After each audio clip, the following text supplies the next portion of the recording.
炮。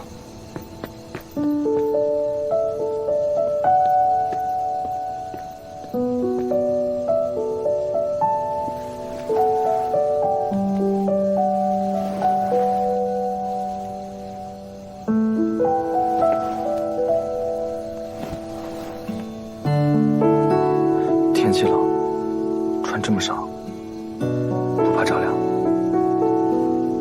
还给我皮冷袍，传出去我又成后顾药妃了。你不是吗？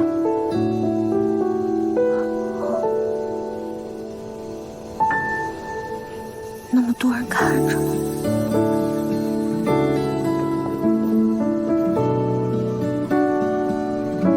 现在没人看了。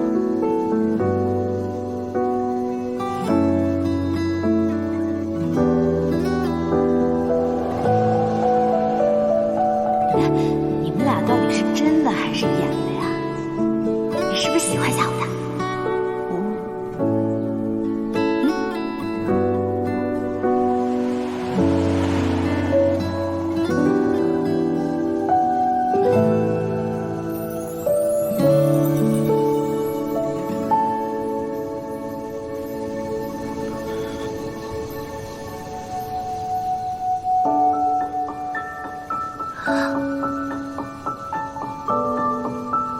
走吧。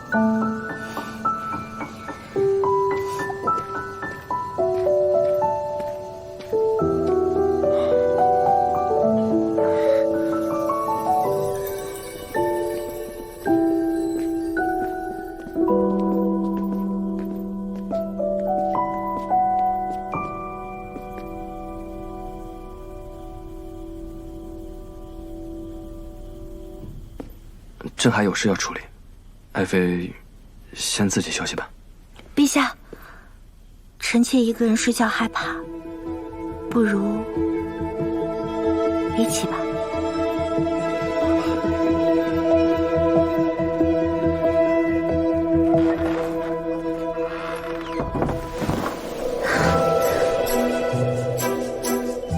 蛋总，今晚的月色好美啊。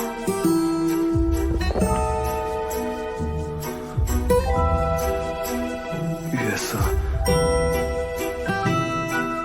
不是吗？是啊。所以，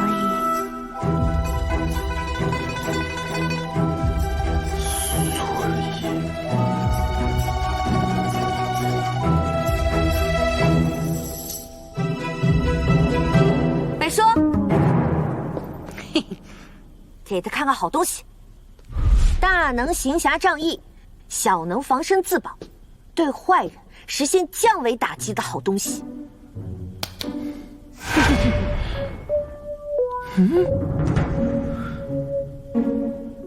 你在逗我？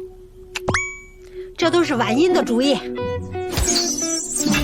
叔，你没有想过研造一个更强大的机关，比如不是用内力，而是用火药。火药，不用内力催发，而是用火药催动机关，不断发出暗器。叔研究了无数个夜晚，才研究出来。来，你们两个一人一把，用来保命。不过呀，你们没有经过训练，可能有失准，不可乱用。这俩可是古往今来唯一一对。枪？怎么能叫枪呢？我给他们起了个名字叫九天玄火连发袖中弩。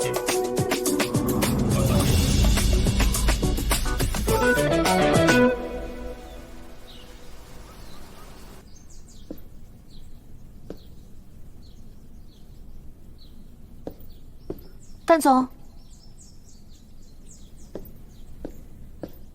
蛋总，蛋总，我在这儿，没走呢。怎么不早点叫醒我？谢永儿早上递过来的。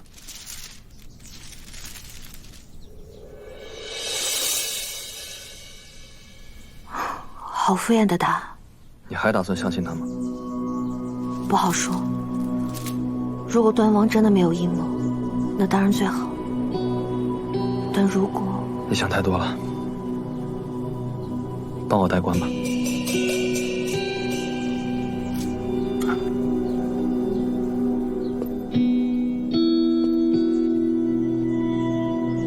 要不，我还是和你一起去北山吧。不行，你留在这儿，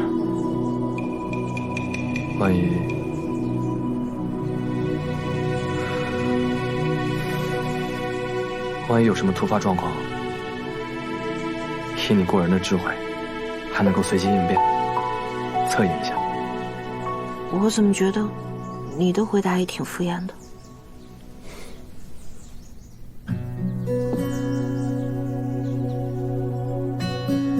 我说认真的，比起太后，端王更应该重点提防。而且你忘了，燕使团还在城中呢。我们都去了陵寝的话，城中有什么事情，谁来主持大局啊？可太后突然让你上山，我心里真的很乱，我总觉得不安全。你是不是忘了，我还有北叔这张底牌？他还帮暗卫团们特训了一下，他们现在厉害的不得了。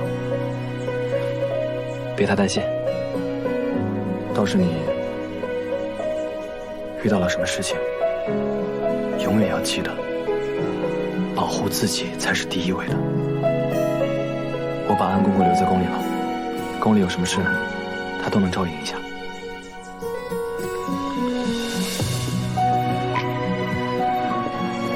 陛下，时辰到了，北嬷嬷已经在殿外候着了。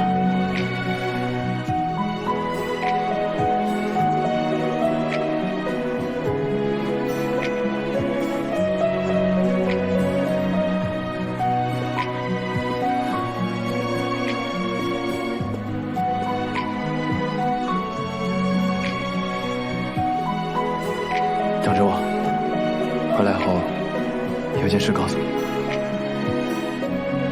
你乱插什么旗？快收回！不收！收啊！不收！你刚才干嘛总拆我台啊？谢永儿现在正是情绪脆弱的时候，我想策反他来着。我知道，我在跟你打配合嘛。这叫什么配合呀？我来威逼，你来利诱嘛。哎呀，我都被绿了，就算是在太后那装装样子，对她凶点也合理吧？谢永儿是个真恶人，拿不下就算了。做过错事的人，就没资格重新开始了吗？他今天应该也不是蓄意害我，只是面对太后的应激反应，而我恰巧站得比他高，又遇见了你，所以才能抢夺先机，甚至活得处处在理。我做的一切都是为了自保。我想他活着，也是怕这本书腰斩。本质上，我跟他也没什么区别吧？有的。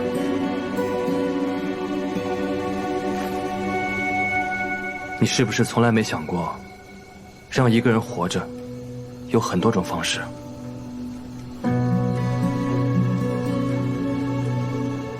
砍了他的腿，将他终生囚禁，只要他不死，目的是不是也达成了？连这都想不到，还敢自称恶人？换做谢永儿就一定想得到，他只是个纸片人，剧情需要他多坏，他就有多坏。你怎么了？没什么。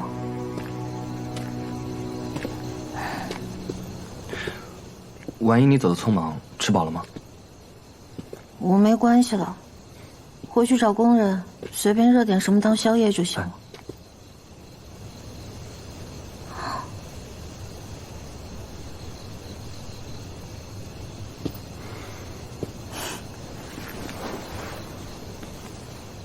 挺贴心的嘛，一边对付太后，一边防着燕国人，还不忘给我带吃的。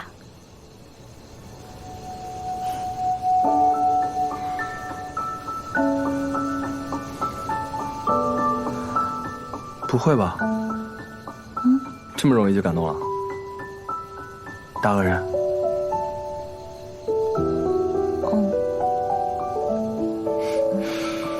好了，不逗你了，快吃吧，不然我白带了。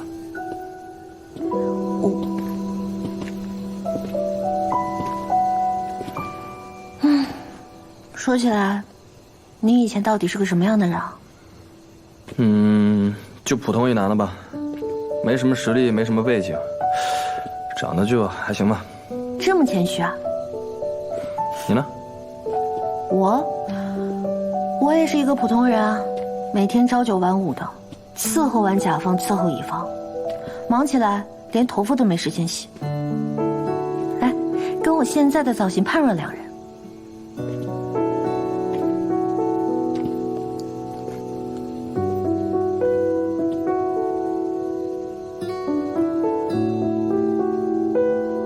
不必妄自菲薄，肯定也是好看的。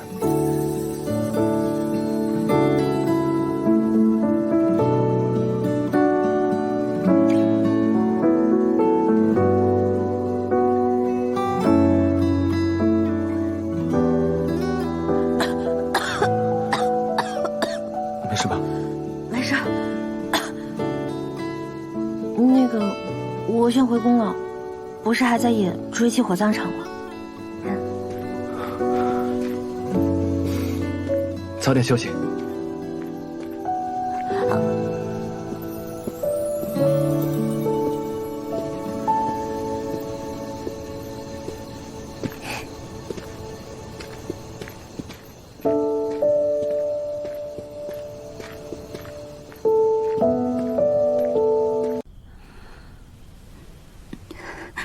如果你不相信玉婉莹会对谢永儿说这样的话，那也无妨。我换个身份问你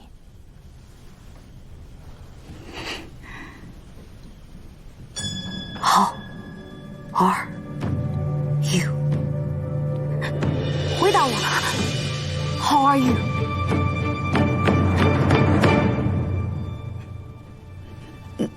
你也是，我是。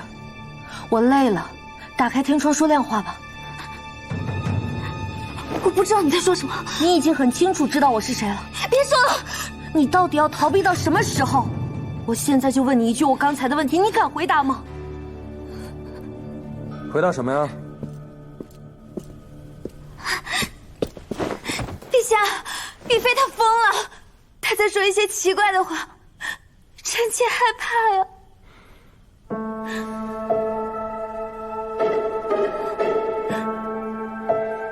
是吗？正题你回答。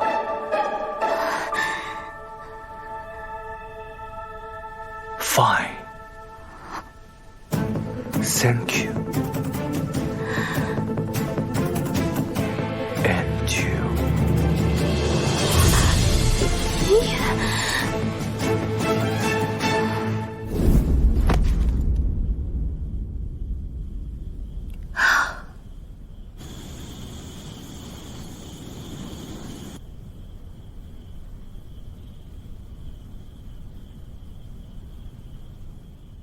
你怎么来了？使臣团的事儿都解决了？大差不差，有惊无险的糊弄过去了。哎，我听说太后找你麻烦了。嗨，也让我糊弄过去了。哎，你醒了？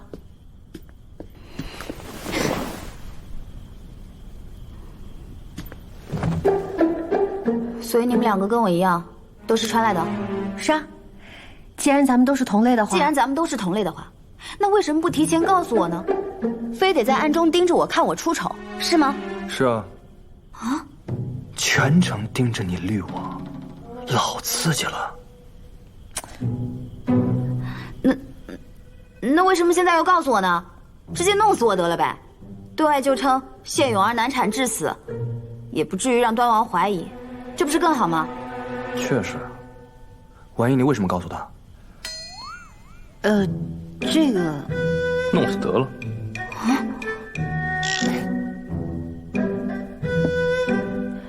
永儿啊，你看，现在都已经走到滑胎嫁祸这种剧情了，再走下去就是你死我活的局面。咱们既然都是同类的话，是不是还有另外一种可能性呢？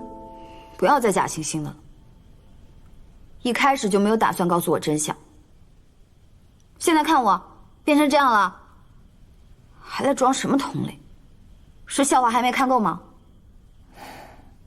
如果我们一穿来就通知你的话，你的第一反应会是合作吗？哼，当时已然投靠端王的你，突然间发现我是个变数，怕是会立马找到端王，告诉他，趁着变数尚且弱小之时，将其除之。我说的可有错？有道理。不是，我就是想要活下去，这有错吗？难道你们不想活下去吗？我们当然想啊，永儿，我不觉得你有错，错的就是这个鬼环境。如果可以的话，我希望你、我们都可以活到最后，然后咱们几个吃个小火锅，来几盘斗地主，多开心啊！不要再演了。如果异地而处，我相信你们俩的选择跟我不会有区别。哼，那区别可大了。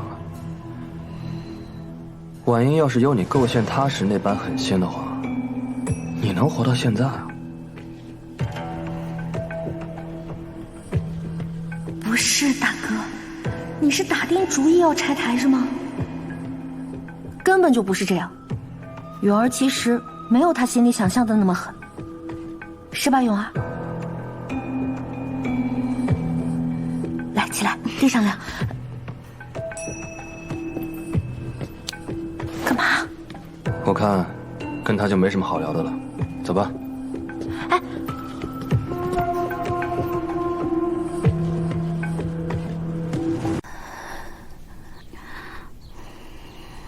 对不起。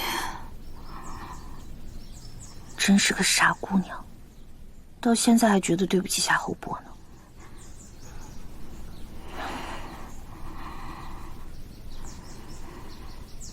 你怎么来了？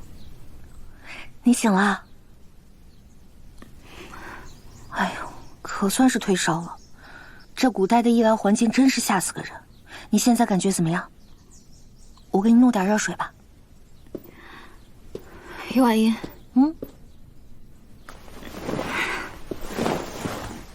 你不必跟夏侯丹一个唱红脸一个唱白脸，直说吧，想干嘛？嘿嘿，那我不客气了。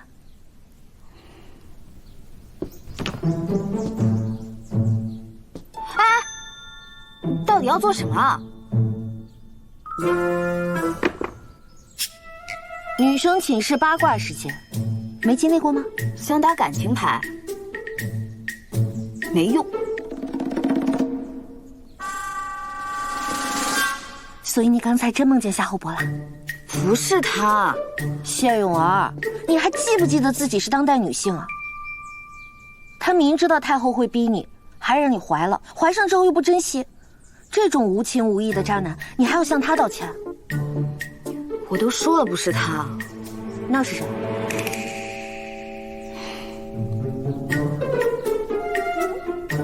难道是我？啊，姐妹，你开悟了，明白我对你的好了吗？是我妈，大姐。sorry。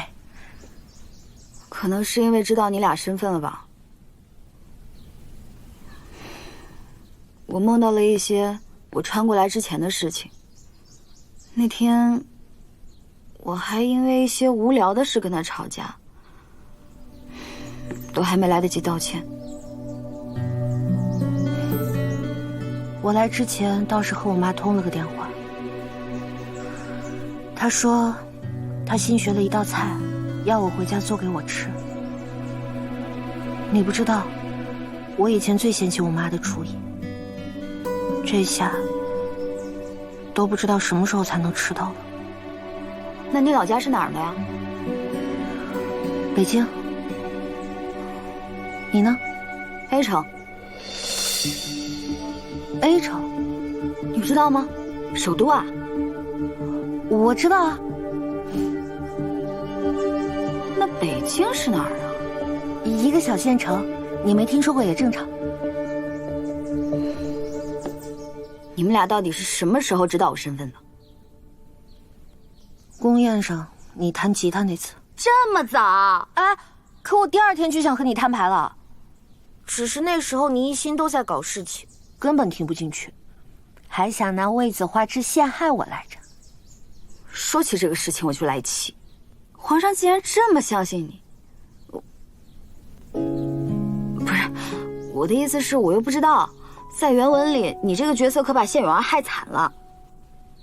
所以啊，角色是角色，我们是我们，不管你信不信，我可从来没有想过要害你。不过你也理解一下嘛，我们当时确实不敢冒那么大的风险，向你直接坦白我们的身份啊。有道理。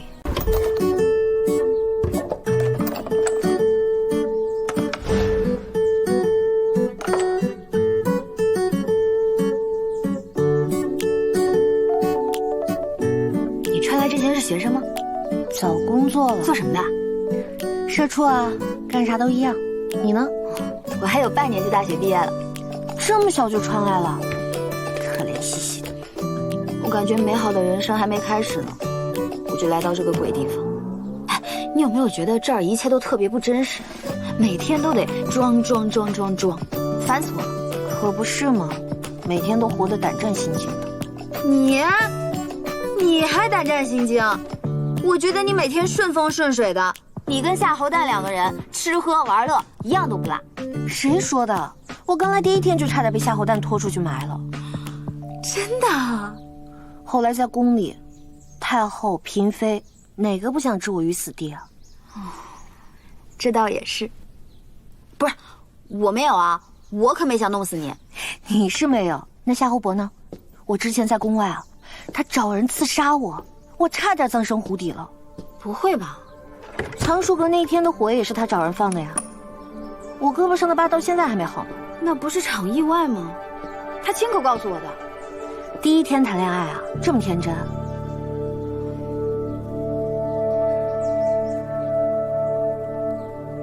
真是第1次啊！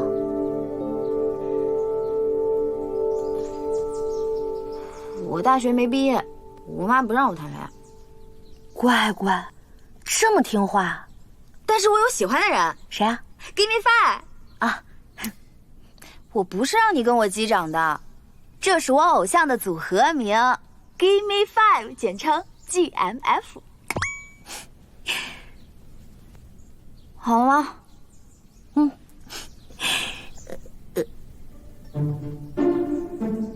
什么表情啊？等等。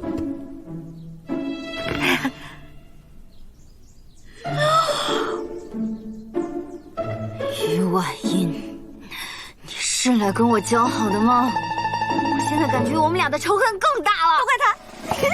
站住！我要给你画，你想都别想。有什么可乐的呀？这红脸还没长完，是要上81级。我要给你画，站住！站住！你站住一下！你站住！你还笑？你赶紧的，我要。在那个世界的时候，便是这样的。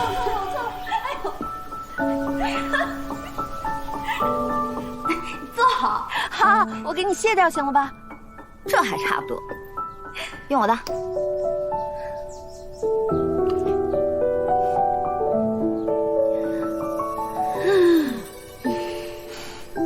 哇，好香啊！这卸妆膏怎么这么香啊？萧太医给我加的玫瑰精油啊。刚才那散粉也好好用，那个粉好细腻啊。萧太医给我加的蜘蛛粉。怎么回事啊你？张口闭口萧太医，他怎么对你这么好啊？可能因为我人好吧。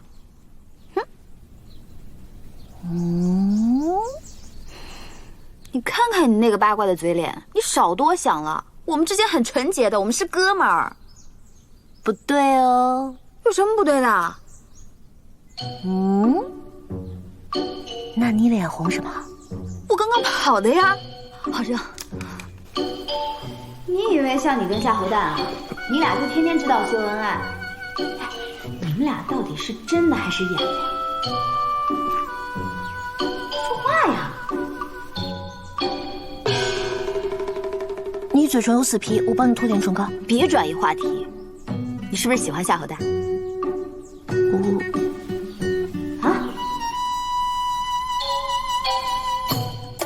他有什么好的呀？暴君一个，整天臭着个脸，跟谁欠他钱似的，还是个废秧子呢。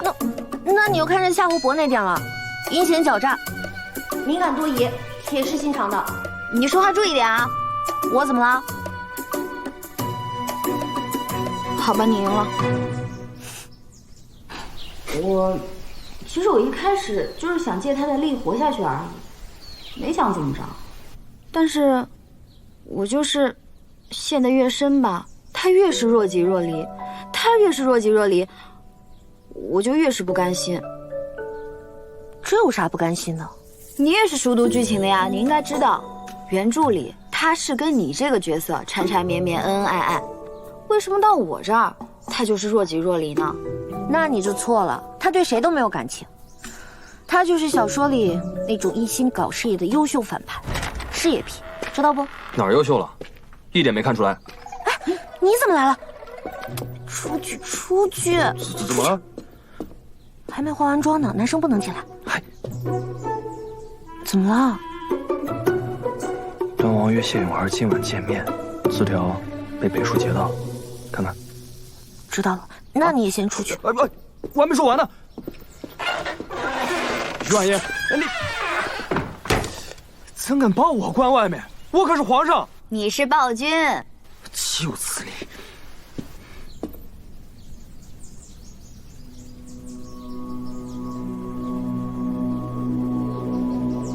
怎么啦？他又给你写情书啦？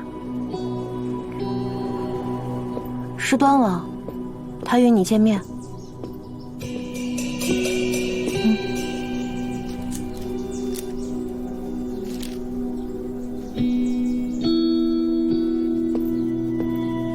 有些事，我本来不想告诉你。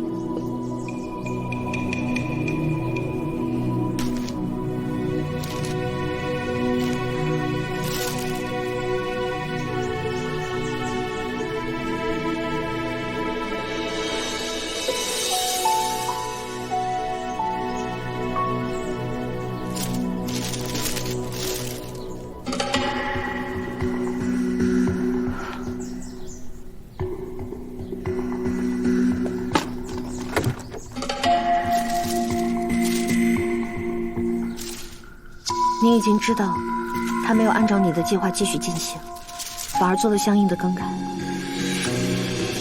但你不知道的是，他在向你套取情报的同时，也在用同样的话术来套路我。我们对他来说都是异类，他是不会对异类产生情愫的。没错，他要是坐上了皇位，第一个死的就是你。你别说了。怎么不说？那药的事儿你还没告诉他呢。什么药啊？太医院的人验了端王给你的药，还好你只吃了1颗，如果全吃掉的话，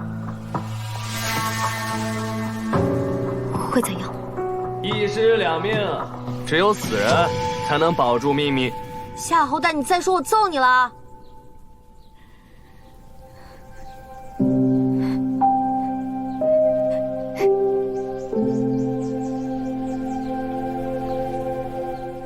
你为什么要告诉我这些？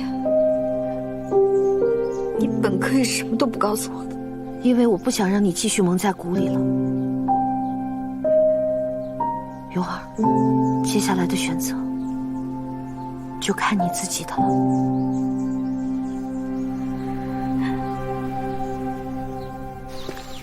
盯紧他，有什么情况，随时禀报。是。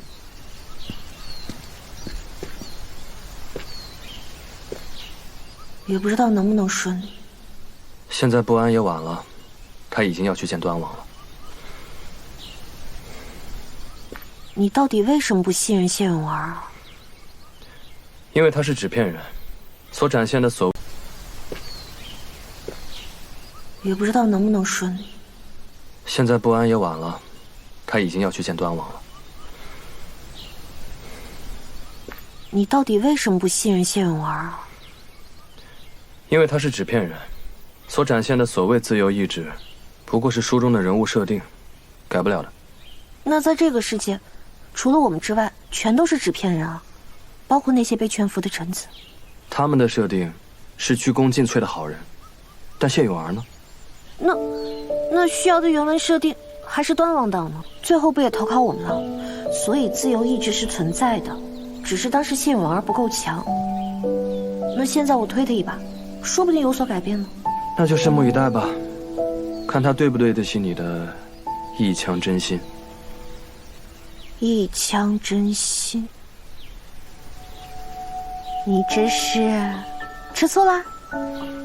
是啊，她是女孩啊，跟这个没关系。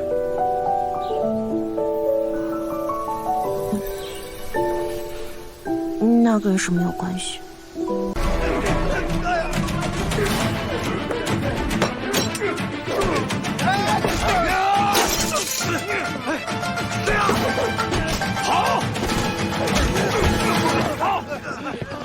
你疯了！你知道那壶酒值多少钱吗？你就扔！你疯了吧？都什么时候来心疼钱？你们俩就别吵了，他们明显是有备而来的，也不知道是不是太后的人。这样，杨兄，你赶紧进宫向陛下禀报此事。李兄，我们俩跟上去，看看能不能帮上什么忙。跟上去，我刚给人砸了，他们又不知道是你砸的。哦，再说了，时辰上的安危关乎能否止战，我们分头行动。说的对，杨兄，这边，咱非得跟做贼似的吗？站住！站住！拦住他们！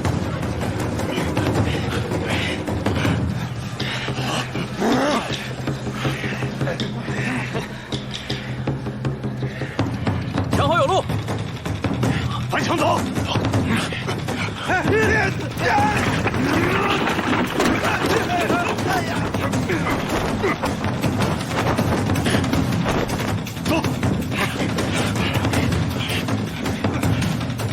别跑！你给我下来！轻点！是的。走。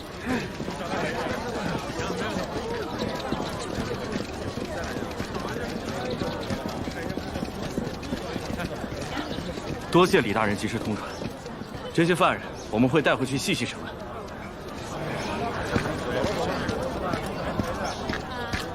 那几个燕国使团的，应该是安全离开的。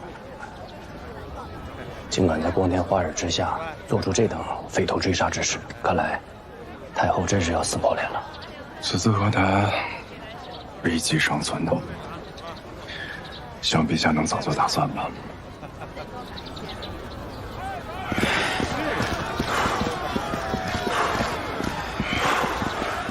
耗子呢？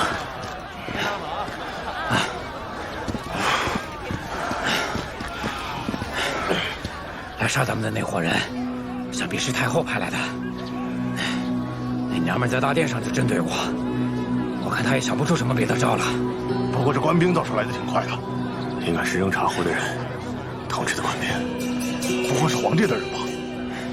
不对，我觉得他们跟统治我们翻墙的不像是一伙人。这大夏的内部也不太平啊。走。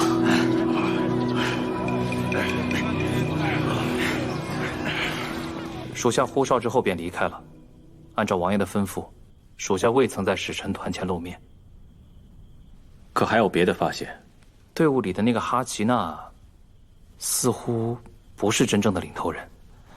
在打斗时，听他喊那魁梧从者一声王子。我也瞧着那个大胡子十分奇怪，似是刻意伪装，并且他一直在提醒身边的人不要挑起争端。我想起来了，确实有这么个人。在千秋宴上，北叔不是还说他是个高手吗？没错，此人内力极为深厚，远在哈奇娜之上。那问题就来了呀，一个高手，为何要装成随从呢？这阉人，想必一辈子都未被大夏人真正见过，没必要掩头遮面的。既然是伪装了，想必是个罗蜀人。能让大夏人熟识其样貌的场合，莫非是战场？以他的身手，倒也担得起燕国第一高手。是徒儿。如果加上胡子，瞧上去是有7、8分相似。可是外界一直传图尔和老燕王不和，怎么会让他来做使团呢？莫非使臣团是假的？怪不得王昭没跟着一块回来。陛下，他们此行必定多有阴谋，还请陛下多加防范。我知道。这样，杨大人，臣在。派礼部去使节团的馆驿登门道歉，阵仗越大越好。道歉？不是应该把……是。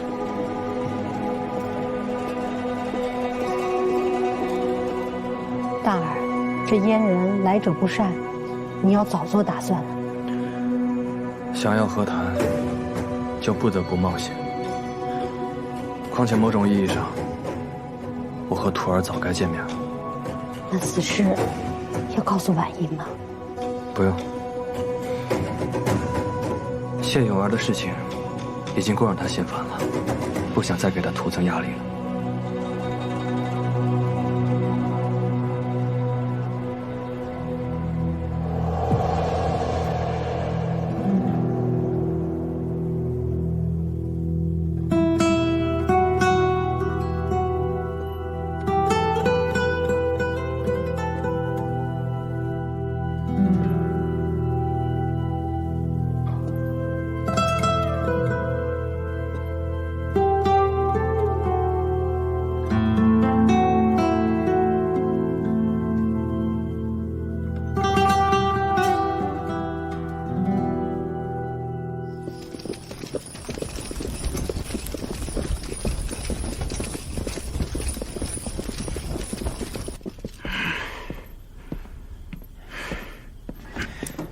大夏皇帝请人送来的礼物，哼，说是为了白天的事儿，给使臣团赔的礼。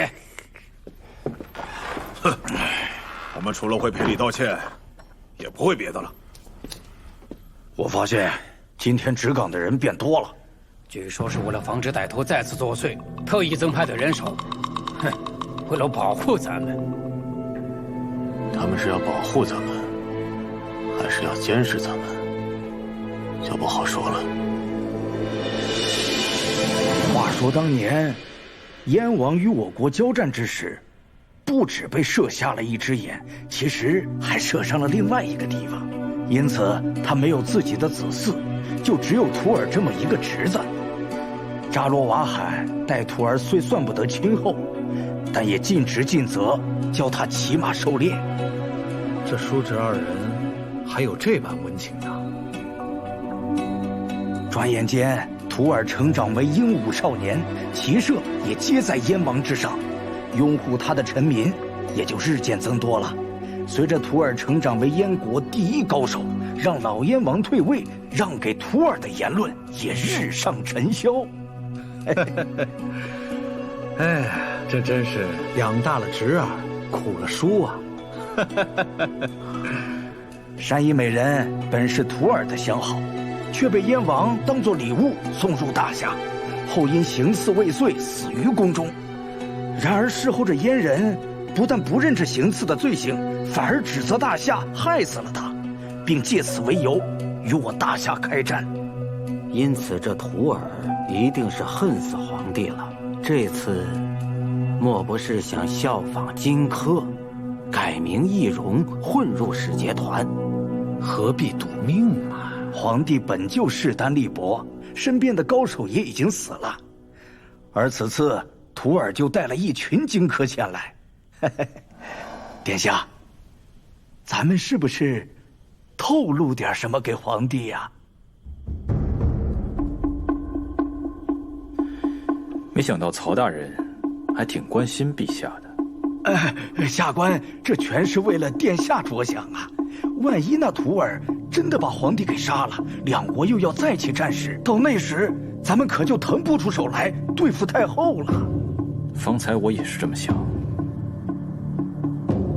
不过我突然又想到，来的人既是图尔，以他的身手，当荆轲的时候不小心把太后也杀了，想必不是什么难事吧？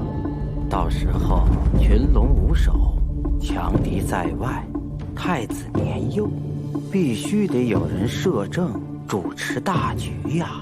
至于战事，既然我等都已知情，就能早做准备，以至于不被那燕国突袭的措手不及。所以我们也不必告知皇上，必要的时候还能助图尔一臂之力。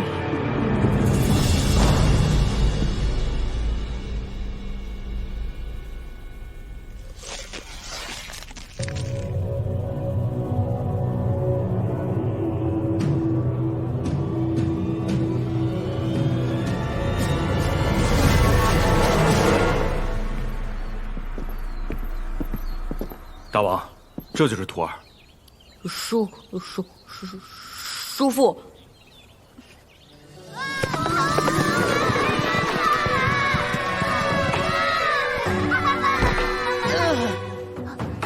疼吗？不疼。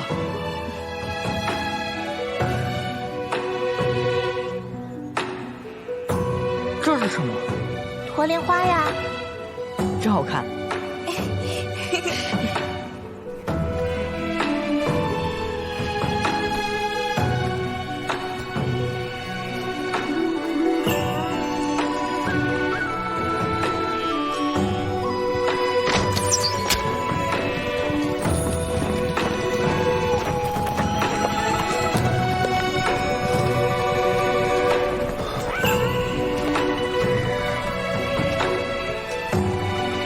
单于，好看吗？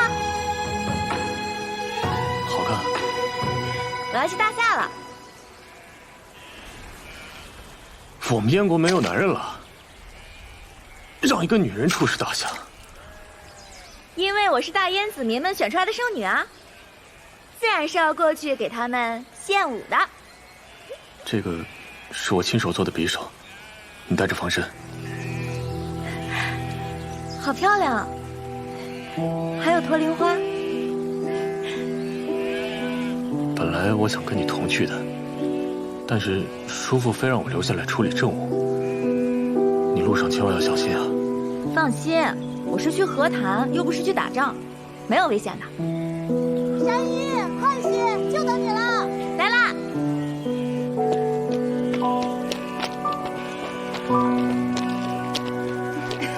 托儿，跟我回来，我有话跟你说。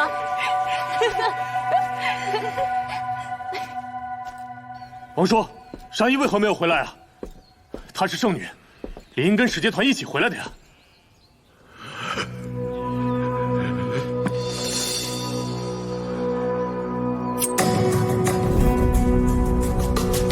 王叔，山一出什么事了？这个大夏的皇帝，他看山一舞跳得好，竟然想在大殿上一图不轨。山一不甘受辱，极力的防着，可这个皇帝他竟然将山一给杀死了。